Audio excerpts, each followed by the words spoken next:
Bonjour à tous, je m'appelle Aurélie. Mon travail consiste à vous accompagner dans l'évolution de votre carrière. Après avoir constaté que de nombreuses personnes cherchent à découvrir de nouveaux métiers, j'ai décidé de partir à la découverte de salariés et de chefs d'entreprise qui acceptent de partager avec nous leur expérience. Chez Super Compétences, nous mettons notre expertise à votre service pour que vos projets prennent vie. Je suis très contente de vous partager l'enquête métier du jour. Vous êtes prêts ? C'est parti ! Bonjour et bienvenue dans ce nouvel épisode. Je suis aujourd'hui en compagnie de Camille, qui est coach professionnel spécialisé bien-être au travail. Bonjour Camille. Bonjour, Comment vas-tu ? très bien, un peu intimidée, mais ravie d'être présente aujourd'hui. Bon, je suis très contente de t'accueillir et de découvrir ton métier aujourd'hui, parce que je me pose aussi plein de questions. Donc, merci d'être venue. Eh ben, c'est un plaisir, merci de m'accueillir. Est-ce que tu peux commencer par te présenter, nous dire qui tu es et qu'est-ce qui t'a amené à faire ce travail aujourd'hui ? Eh bien, donc, je suis Camille, comme tu m'as présentée, j'ai 30 ans depuis peu, je vis près de Mâcon.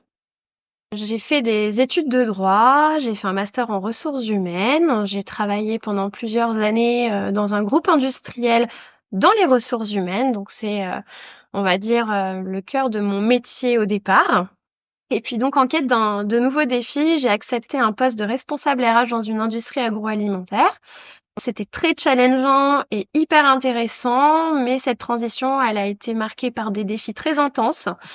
Et malheureusement, j'ai vécu un burn-out il y a quelques années. Ça a été du coup une période très difficile, mais tout autant formatrice. Ce moment de vie m'a poussée à me recentrer, à me poser les bonnes questions sur ce que je voulais faire, si je voulais continuer à évoluer dans les ressources humaines. Et pour le coup, eh bien, ça m'a ouvert les yeux, ça a donné du sens à ma vie, puisque aujourd'hui, ma mission, elle est d'aider les autres à s'épanouir, notamment au travail. Et donc, aujourd'hui, je me consacre pleinement au coaching, qui est une activité qui me passionne.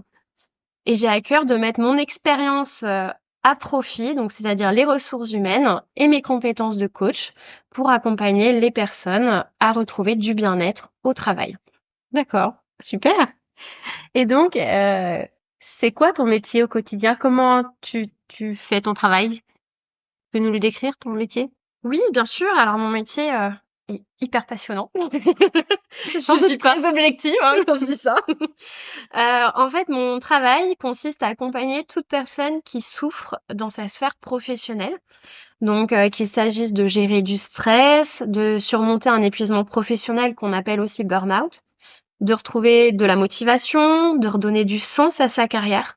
Cette question de sens, elle est essentielle aujourd'hui et on en entend beaucoup parler. Peut également aider la personne à rétablir un équilibre entre sa vie professionnelle et sa vie personnelle. J'aide également tous ceux qui ne se reconnaissent plus dans leur poste à identifier des solutions afin qu'elles puissent retrouver de l'épanouissement, du bien-être au quotidien. D'accord. Et donc, tu interviens comment ? Directement dans l'entreprise ou avec les personnes en coaching individuel ? Comment ça se passe ? Alors ça dépend. J'interviens directement auprès des particuliers où je reçois des personnes en direct qui ont besoin d'être accompagnées. Et pour cela, je les reçois au cabinet. Donc je suis basée à Saint-Laurent-sur-Saône, au centre SBP, où là, je propose du coup les accompagnements en individuel et aussi en collectif, où je peux regrouper plusieurs personnes qui sont dans le mal-être au travail. Et pendant ces temps d'échange, ça va être sous forme de groupe de parole. Chacun va pouvoir exprimer ses ressentis, ses différentes expériences. Et je vais accompagner le groupe à trouver des solutions pour retrouver du bien-être. Et ça peut être des accompagnements en individuel, en face-to-face, où j'accompagne la personne pendant plusieurs mois à atteindre un objectif bien défini lié à son bien-être au travail. Et j'interviens aussi en direct auprès des entreprises, où là, j'ai un panel de services assez varié. Je propose des diagnostics sur la qualité de vie au travail. Je suis également amenée à sensibiliser les managers, notamment sur le burn-out, sur l'épuisement professionnel, pour justement les accompagner à déceler les signaux d'alerte qu'il pourrait y avoir au sein de leurs équipes. Et du coup, pouvoir détecter du mal-être au sein de leur service. J'accompagne aussi au sein des entreprises de façon individuelle ou collective les salariés qui sont en souffrance au travail. Et j'épaule aussi les entreprises pour qu'elles puissent mettre en place des solutions concrètes pour améliorer le bien-être des équipes. Donc ça peut être renforcer la communication, créer des temps d'échange et de convivialité dans les services. Voilà, les actions sont vraiment diverses et variées et très spécifiques à la problématique ou à la culture de l'entreprise en question. D'accord. Donc c'est un travail que tu fais seul, j'imagine. T'as pas de collègues, Non, je suis seule. Je suis seule. Par contre, je m'entoure de différents professionnels en fonction des besoins spécifiques. Oui, si tu sens qu'il y a besoin d'orienter vers quelqu'un d'autre ou Effectivement. Alors déjà, notamment dans mes accompagnements individuels, donc je suis coach professionnel, je suis certifiée, donc j'ai eu une formation certifiante pour justement apprendre à accompagner les personnes. Ce qui est important de savoir, c'est que je ne suis pas psy. C'est une discipline qui est complémentaire à la psy, le coaching. Et du coup, notamment, quand je décèle des besoins psy pour mes clients, je suis dans le devoir, du fait de mon code de déontologie, de les orienter en complément vers un professionnel compétent pour les accompagner. Ok, très bien. Quelles sont tes conditions de travail? Comment tu t'organises? Alors, mes conditions de travail, elles sont vraiment variées. Déjà, je m'adapte aux besoins et je m'adapte à mes clients. Donc, pour tout ce qui concerne mes accompagnements en coaching en présentiel, donc soit j'interviens dans les entreprises quand le salarié est accompagné par l'entreprise, donc j'interviens directement dans les locaux. Sur le temps de travail de la personne? Oui, sur le temps de travail de la personne ou hors temps de travail, ça dépend ce qui est négocié avec l'entreprise, puisque là, c'est l'entreprise qui va me contacter pour que je vienne accompagner un salarié qui est en souffrance. D'accord. Donc là, c'est un contrat qui est tripartite entre l'entreprise, le salarié et moi-même. Après, quand les personnes viennent me voir en direct, donc là, c'est ce que je parle en tant que particulier, donc les particuliers viennent me voir pour être aidés, eh bien, j'ai plusieurs propositions. Je les reçois en cabinet, du coup à Saint-Laurent-sur-Saône, au centre SBP. Je propose également la visio, parce que j'ai des clients qui sont parfois éloignés de Saint-Laurent-sur-Saône, donc en termes de temps de déplacement ou autre, c'est plus simple de proposer l'accompagnement en visio. Et aussi, il y a un intérêt assez important de la visio, c'est quand la personne elle est en épuisement professionnel, elle n'a pas toujours l'énergie pour prendre sa voiture, venir jusqu'au cabinet, et ça peut être source de stress supplémentaire, effectivement, cette partie logistique. Et donc, je propose l'accompagnement en visio. C'est au bon vouloir du client, soit la personne vient au cabinet, soit on fait l'accompagnement en visio. Et j'ai une petite particularité également, je propose mes accompagnements en rando coaching, où j'adore, j'adore effectivement accompagner de cette sorte-là. C'est-à-dire que j'accompagne en coaching, donc je fais une séance de coaching, mais en marchant. D'accord. Généralement, nous allons dans le Mâconnais. Je donne le lieu de rendez-vous à mon client et la rando coaching, ça consiste à accompagner la personne en marchant, en pleine nature. Donc c'est une rando coaching, mais clairement c'est une promenade qui est adaptée à la condition physique du client. Donc ça peut être parfois 1 kilomètre, 2 kilomètres, jusqu'à 6 kilomètres environ. Il n'y a pas de performance physique. L'objectif en fait de cet accompagnement en pleine nature, c'est que la personne elle ait ce temps pour elle où on va travailler en coaching. Je vais l'accompagner avec du questionnement puissant et en plus, elle va pouvoir bénéficier des bienfaits de la nature, se ressourcer en marchant et c'est génial. Ok. Et donc tu travailles tard le soir, les week-ends aussi? Comment ça se passe? Mes horaires sont assez flexibles. J'ai pas d'horaire type bureau puisque je m'adapte aussi à la disponibilité de mes clients. Donc très généralement, j'ai la plupart de mes clients entre midi et 2 sur leur temps de pause quand ils ne sont pas en arrêt maladie. Et puis je reçois les après-midi, fin de journée et parfois même le samedi matin. Ok. Quelle est la part d'initiative dans ton travail? Elle est énorme. Et c'est ce qui me plaît. En tant que coach, j'ai une grande liberté dans le développement de mon activité et c'est ce qui me plaît. Et pour moi, c'est essentiel pour m'adapter à mes clients. Puisque déjà en termes d'outils, j'ai plein d'outils variés à ma disposition pour agrémenter mes accompagnements. J'ai des outils liés au questionnement puissant justement pour aider mes clients à dépasser leurs peurs, leurs croyances limitantes, leurs différents blocages. J'ai également des outils pour bien accueillir les émotions, les comprendre et comment les gérer au quotidien, ces émotions. Donc c'est bien parce que du coup, ma part d'initiative est vraiment très large. Je vais pouvoir utiliser différents outils pour répondre à leurs besoins. Et du coup, ça me permet d'avoir un accompagnement réellement personnalisé à mon client. C'est-à-dire que j'ai pas un accompagnement type que je vais proposer à tous mes clients. Tout est adapté à son besoin et à son évolution, à son niveau d'énergie, notamment quand c'est une personne en épuisement professionnel. Il existe différents stades de l'épuisement professionnel et du coup, on n'accompagne pas la personne de la même façon quand c'est la phase d'arrêt maladie où la personne doit retrouver de l'énergie que quand, par exemple, la personne est plutôt en reconstruction, où là, elle est effectivement pleine d'énergie pour se poser des questions sur son avenir, se poser des limites et réfléchir sur eh bien son nouveau projet professionnel. Donc c'est intéressant pour moi puisque j'adapte du coup en fonction de tout ça. Très bien. Et du coup, c'est quoi une journée type pour toi? Alors, je n'ai pas de journée type. Ah Et bon? c'est ce qui me plaît. Je sors du cadre d'une journée type parce que chaque journée est différente et j'adore cette diversité justement. Déjà parce que j'ai plein de casquettes au final. Je suis coach professionnel mais pas que. Donc déjà en tant que coach, eh ben, ma journée c'est que je vais délivrer des séances de coaching à mes clients, mais du coup dans des environnements différents puisque je peux être au cabinet, je peux être en entreprise, je peux être sur les chemins en rando coaching. Donc déjà là mes journées sont vraiment diverses et variées. J'ai aussi beaucoup de prospection pour développer ma clientèle, me faire connaître, présenter mes accompagnements, casser les tabous aussi autour de la santé mentale, du burn-out, etc. Donc pour cela, je fais beaucoup de salons et ça occupe de beaucoup de journées. Je participe à des salons dédiés au bien-être pour faire découvrir du coup mes accompagnements. J'interviens régulièrement aussi dans des clubs de dirigeants pour me présenter et faire connaître eh bien les services que je propose aux entreprises. Une partie de mon temps aussi, pendant mes journées, c'est de faire de la communication. Donc, je communique régulièrement sur les réseaux sociaux où je présente mes services, mais aussi je vais communiquer de nombreuses réflexions autour du mal-être au travail. J'écris aussi des articles pour alimenter mon blog. Donc, j'ai créé un blog qui s'appelle Au cœur du burn-out, où là, mon objectif, c'est pouvoir expliquer mon parcours personnel que j'ai vécu avec le burn-out et pouvoir justement briser les tabous et donner des pistes, des solutions pour les personnes qui seraient également en plein épuisement professionnel. Donc mes journées s'articulent aussi avec de la communication. Je me forme beaucoup.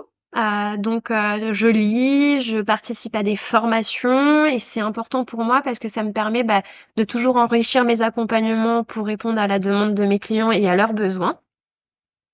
Et puis, mes journées sont très diverses et variées et je suis jamais seule au final. Je suis avec mes clients, je suis avec des entreprises et je m'entoure de d'autres professionnels du bien-être puisque j'organise des événements avec eux. Donc, par exemple, là, à la fin du mois de mars, je co-anime un week-end bien-être et yoga. Donc, je me suis du coup mise en relation avec une professeure de yoga, donc Marion Collin avec Vao Yoga. Et puis comme ça, je m'entoure de d'autres professionnels pour proposer des ateliers communs, toujours en lien avec le bien-être de façon globale et plus spécifiquement le bien-être au travail. Ok. Et donc du coup, une fois que tu accompagnes quelqu'un, tu l'accompagnes sur combien de temps? La durée d'un accompagnement peut varier. En moyenne, c'est entre 6 à 8 mois, C'est un approximativement. accompagnement long. Ouais, assez long. C'est un accompagnement où on prend notre temps. C'est-à-dire que moi, je prône la méthode des petits pas. Et c'est pas péjoratif quand je l'explique, mais on fait en moyenne entre 1 à 2 séances grand maximum par mois parce que la personne a besoin dans l'interséance de pouvoir bien ancrer ce qu'elle a eu comme prise de conscience pour faire poser les choses, vivre également les actions qu'elle souhaite entreprendre. Et ça prend du temps. Et je suis sur cette méthode des petits pas parce qu'il est important de prendre son temps pour se reconstruire, pour créer des bonnes fondations pour que la personne retrouve du bien-être à long terme. Ok. Et quel type d'outils tu utilises lors de tes séances de coaching? Alors, j'utilise plein d'outils différents. Alors déjà, j'ai tous mes outils de coaching, comme par exemple l'analyse transactionnelle, la PNL. J'ai des outils vraiment très variés que j'ai effectivement appris en formation de coach. J'utilise aussi beaucoup de cartes parce que parfois c'est difficile pour certaines personnes de verbaliser par exemple ce qu'elles ressentent. Donc je vais utiliser des cartes avec des émotions. Parfois ça peut être aussi difficile de verbaliser ses besoins. Est-ce qu'on a besoin de réconfort, de protection, on a besoin de respirer, etc. Donc là c'est des exemples. Et du coup j'ai aussi des cartes avec des besoins et ça permet du coup d'aider la personne à verbaliser et à s'exprimer sur son état. Donc j'ai différentes cartes à ma disposition et j'utilise aussi certains outils de la méthode du journal créatif où quand parfois c'est également compliqué de verbaliser, eh bien je vais proposer à la personne de dessiner, d'écrire, de colorier pour exprimer les choses différemment que à l'oral. Ok, donc en fait, à chaque fois que tu as une personne, tu t'adaptes à ce qu'elle est et tu proposes des outils en fonction de la personne. Exactement, d'où un accompagnement ultra personnalisé. Jamais deux fois le même. Jamais. Et c'est ça qui est super intéressant. Super. Quelles sont les compétences nécessaires pour faire ton travail? Alors, le métier de coach, pour moi, repose sur différentes compétences fondamentales. Il y en a plusieurs. Déjà, il y a la bienveillance, il y a l'empathie et l'écoute active. Ça, pour moi, c'est le socle primordial pour être coach. Être coach suppose aussi qu'on ait besoin d'être en réelle présence avec son client et aussi envers soi-même. Pour moi, cela signifie que déjà, on doit avoir une réelle capacité à écouter son client sans l'interrompre, pour le laisser s'exprimer, parce que déjà, c'est parfois très compliqué pour la personne de se mettre à nu, en fait, et d'expliquer ses ressentis, ses différentes expériences, ses blocages. Donc ça, c'est important d'avoir cette capacité d'écouter. Cette capacité aussi à écouter parfois les non-dits, les différentes émotions qui peuvent se présenter en séance. Et c'est important de bien écouter pour pouvoir rebondir sur les propos de son client, pour justement poser des questions puissantes et l'aider à aller, parfois mettre le doigt où il n'a pas envie d'aller, mais parce que c'est là où justement on va pouvoir l'aider à prendre conscience de certaines choses pour justement qu'il puisse évoluer à l'avenir. Après, pour moi, tout coach doit être curieux. Ça, c'est important. Et justement, pour poser des questions ouvertes à son client, stimulantes aussi, et qui vont l'aider à aller explorer ses pensées, ses différentes émotions. Et d'être curieux, ça montre aussi qu'on s'intéresse à la personne. Et ça va permettre à son client de se sentir à l'aise et de créer ce lien de confiance petit à petit dans l'accompagnement qui est indispensable pour que on puisse aider la personne à retrouver du bien-être. En découle aussi l'adaptabilité, mais ça revient justement à ce que je disais tout à l'heure où chaque accompagnement est bien spécifique à son client et du coup, en tant que coach, on doit pouvoir s'adapter très facilement en permanence, adapter ses outils, adapter son positionnement pour justement toujours être en cohérence avec la problématique de son client, son objectif, son contexte qui peut d'autant plus évoluer au fil de l'accompagnement.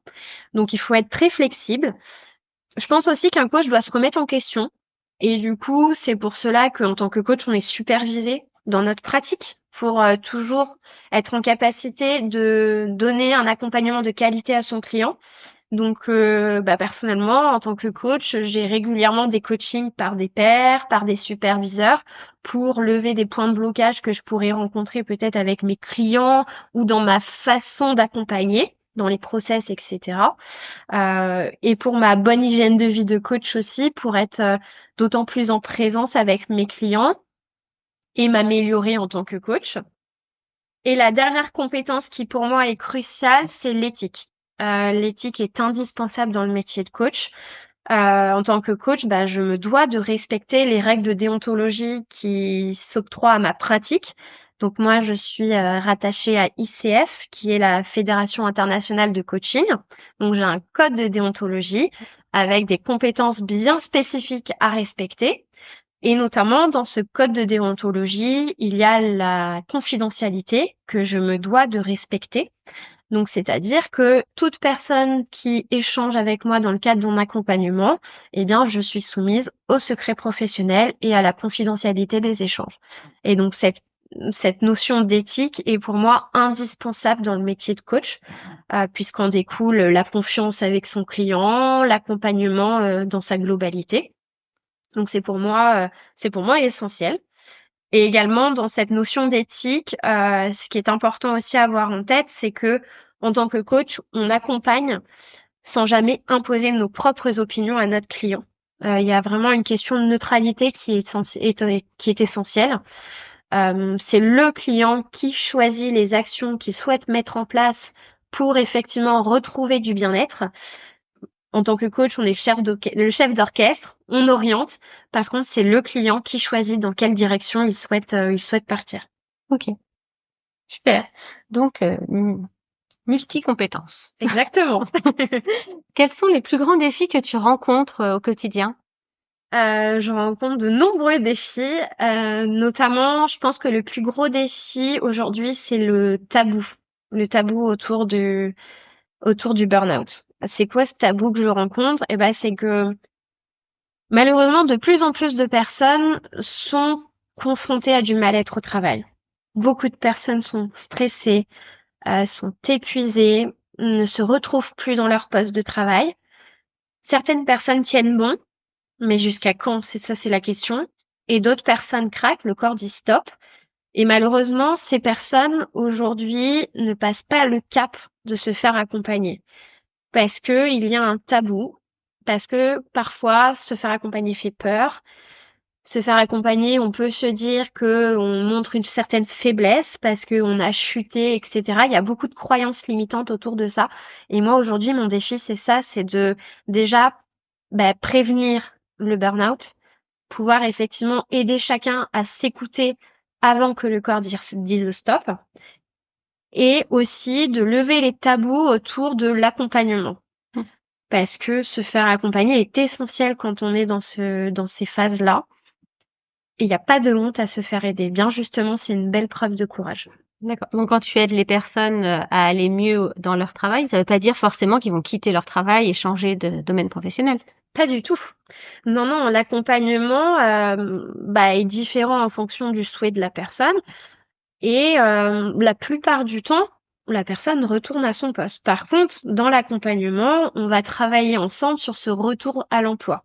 Comment la personne va préparer son retour à son poste de travail, comment elle va se créer un nouveau rapport avec le travail, quelles sont les limites qu'elle va se poser pour éviter effectivement toute rechute à l'avenir d'un épuisement professionnel.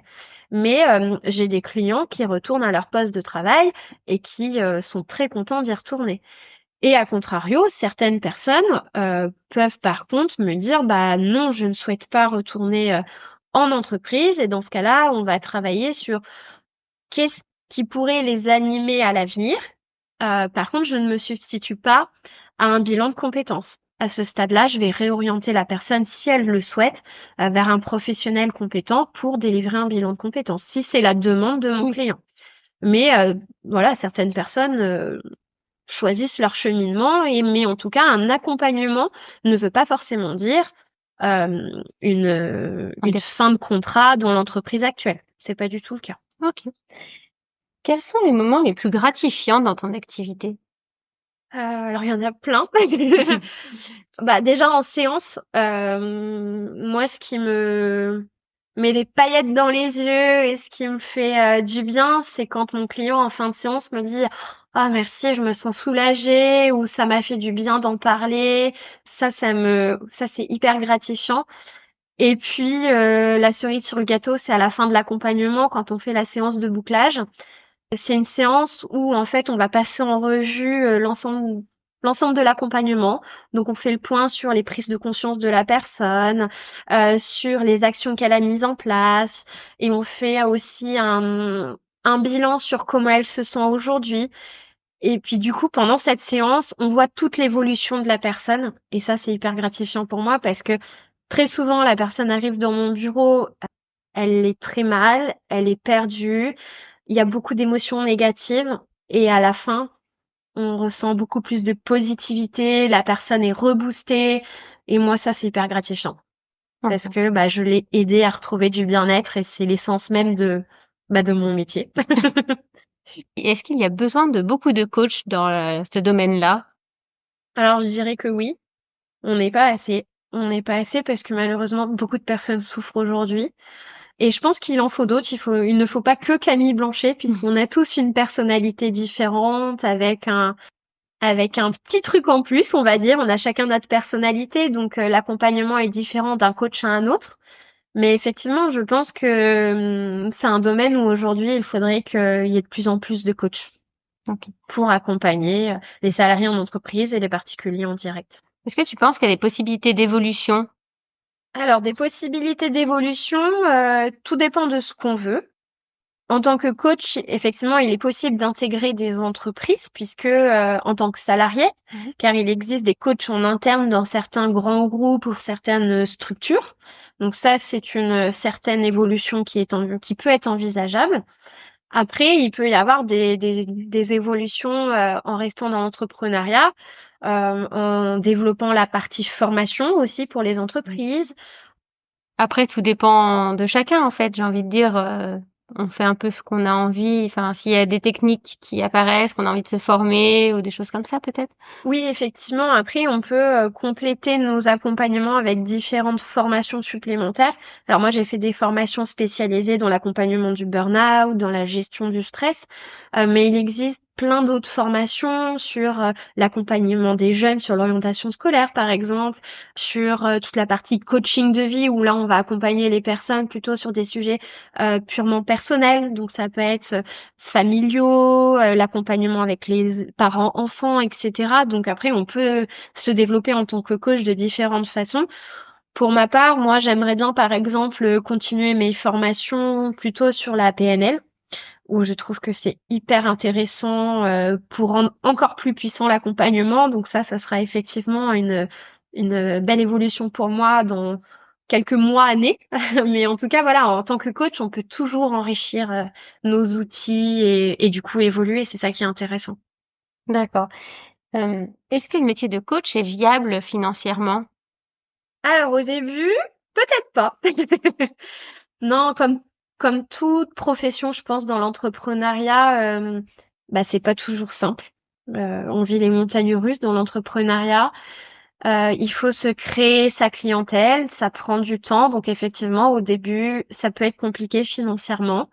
C'est pour ça que ça peut être intéressant d'avoir une activité en parallèle ou un mi-temps dans le domaine enfin dans le monde du salariat pour justement avoir une petite sécurité financière. Après, il faut y croire. J'y crois. C'est ma motivation, c'est y croire, oser et continuer à développer parce que le besoin est là. Donc, c'est ce qui me nourrit moi au quotidien. Je sais qu'il y a ce besoin et je redouble d'efforts pour y arriver et pour apporter mon soutien et mon aide à ceux qui en ont besoin. Très bien. Donc, toutes les portes sont ouvertes. Exactement. Quel est le parcours pour faire ton métier? Il existe des formations? Est-ce qu'elles sont obligatoires, recommandées? Alors, le métier du coaching, c'est très, très large. Certaines personnes se forment, d'autres non.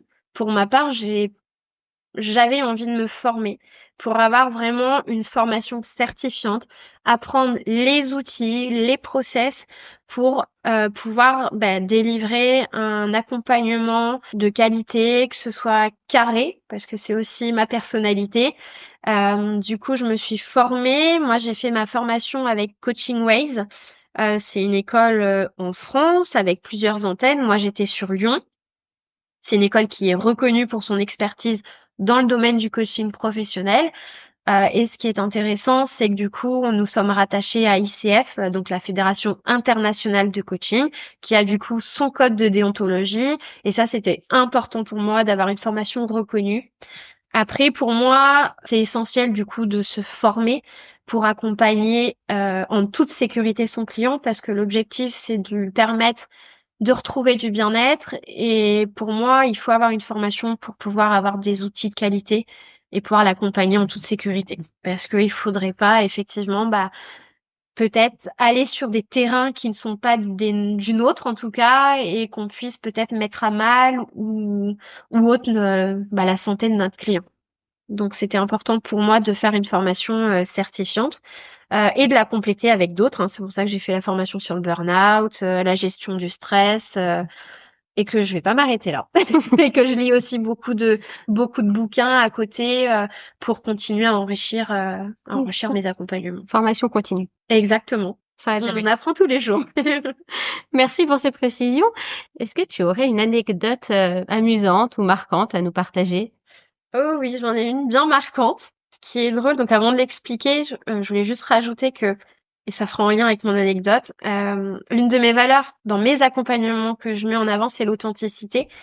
Je suis authentique moi dans mes coachings et j'invite mes clients à l'être pour que chacun puisse parler librement, exprimer ses ressentis, ses émotions. Et ce jour-là, ce que je vais te raconter, j'ai été très authentique. Pour le coup, j'étais bien alignée avec mes valeurs, c'était pas un mensonge pour mes clients. En fait, on était en rando coaching avec une cliente. Il avait plu la veille. On s'est retrouvés sous un sous-bois où le chemin était très glissant. Il y avait une flaque de boue. Et j'étais tellement concentrée et en présence justement avec ma cliente que j'ai chuté, littéralement. Je me suis retrouvée couchée dans la boue. Et donc là, j'ai eu un gros moment de solitude.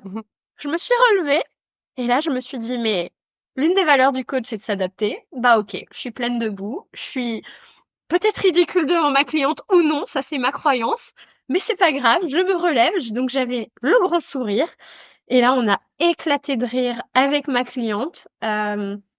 Plus amusant, c'est que cette petite mésaventure, au final, elle a eu un effet inattendu puisque bah déjà, ça nous a détendu, ça a détendu l'atmosphère parce que bah en plus ma cliente était un peu stressée du fait de son environnement et c'est un ressenti que mes clients ont très souvent en coaching. Et là, cette chute, ça nous a fait du bien, ça l'a détendue et ça a même servi à illustrer un point clé de notre séance qui est que savoir accepter l'imprévu et avancer malgré tout, parce que bah là je suis tombée, je me suis relevée, puis on a continué à marcher, et au final ça a été un outil de coaching, et ça a permis à ma cliente d'avancer aussi en ayant ça en tête, bien savoir accepter l'imprévu et avancer malgré tout. Donc comme quoi une chute dans la boue peut devenir un outil de coaching. Comme quoi j'ai des outils très variés, même une chute dans la boue. Voilà.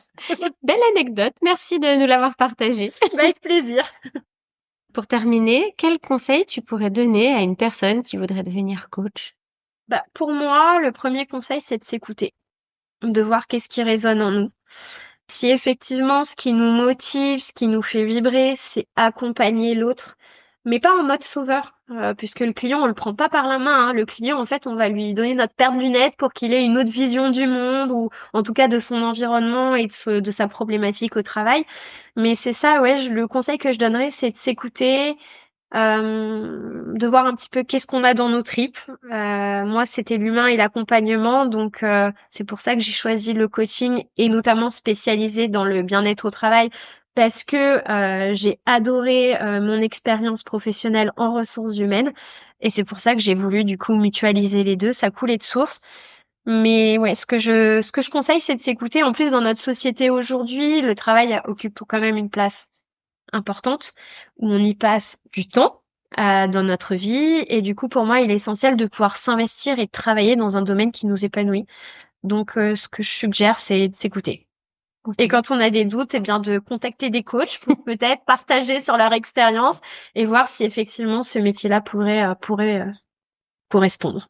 Ok, super. Merci beaucoup Camille. Avec plaisir. Merci d'avoir participé. Ouais, c'était un bel exercice et un plaisir de pouvoir échanger sur ce métier qui m'anime au quotidien. Avec plaisir. Moi, j'ai adoré, j'ai bien compris. Parfait, alors. Merci Camille, à bientôt. À bientôt.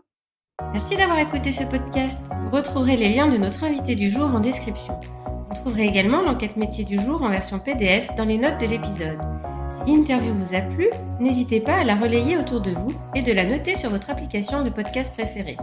Vous pourrez retrouver l'ensemble de nos services sur supercompétences.fr. Si vous voulez partager votre métier, prenez contact avec moi pour que nous puissions en discuter. Je reste également disponible pour parler avec vous de vos projets de reconversion professionnelle. Je vous donne rendez-vous au prochain épisode. Belle journée!